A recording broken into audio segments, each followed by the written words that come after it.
CCR? What is that?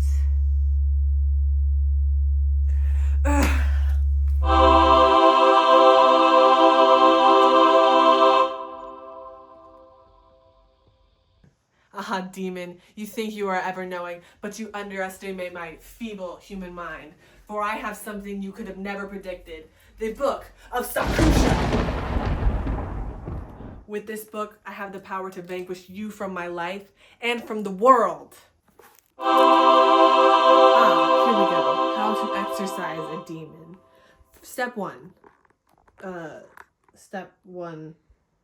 Discuss the genre techniques of your film opening.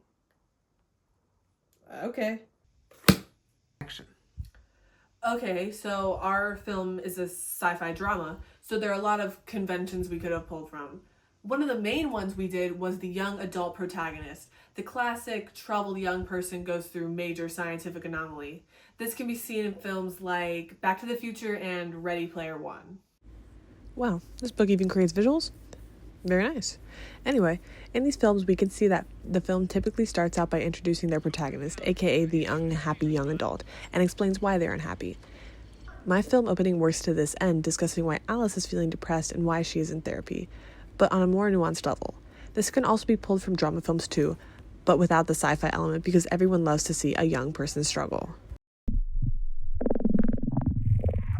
Another element from sci-fi that we took full advantage of was the sound design in 3 instances: changing location, exhibiting the time loop, and creating tone after the loop. A big inspiration was from the television series Stranger Things.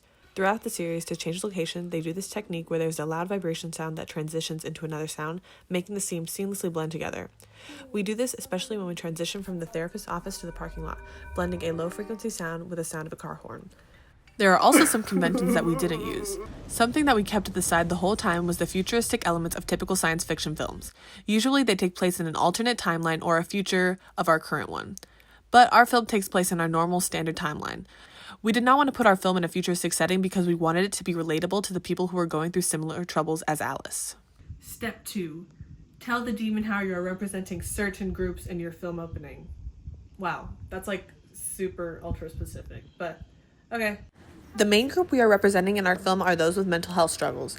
From our opening, we truly wanted to exhibit that Alice had some kind of depression due to her standing in life and her relationship with her mother.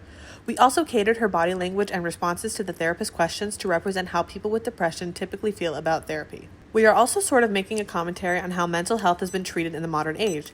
For instance, the film Smile conveys a similar message as ours, that being that people try to pretend to care about mental health when it really is all just a front.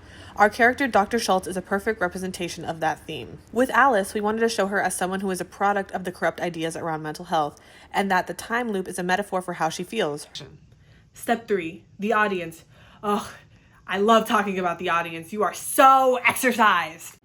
The baseline audience for science fiction is really all-encompassing, with it more depending on the subgenres. Drama is a bit more relegated to an older audience. With that in mind, we must consider the content of our film. It follows a young adult woman who is going to therapy. This is what is going to shrink our audience. Not saying that men are not going to want to watch this movie, but the fact that the protagonist is young female does make our once wide audience much more narrow. This will bring a lot more women, especially those aged 18 to 24 years old, but can still include some men. Step 4. The final step. How do you plan to distribute your film? Oh, demon, you are as good as gone as I've planned this from the start. Since we are not a big budget studio with lots and lots of resources, we do not have the ability to distribute our film on a wide scale. But there are still ways to get it out there. One way is to submit it to film festivals such as Cannes, TIFF, or Sundance. Sure, it's a long shot, but it's worth a try. Looking at all the guidelines for submissions, it seems like our film could be a shoo-in. This gives the opportunity for our film to be seen by lots of people and those higher up in the industry. And if anything, we could use YouTube, which is a distribution technique for many indie creators. Of course, we would have to pair it with some serious marketing, but as a distribution technique, it is a solid choice!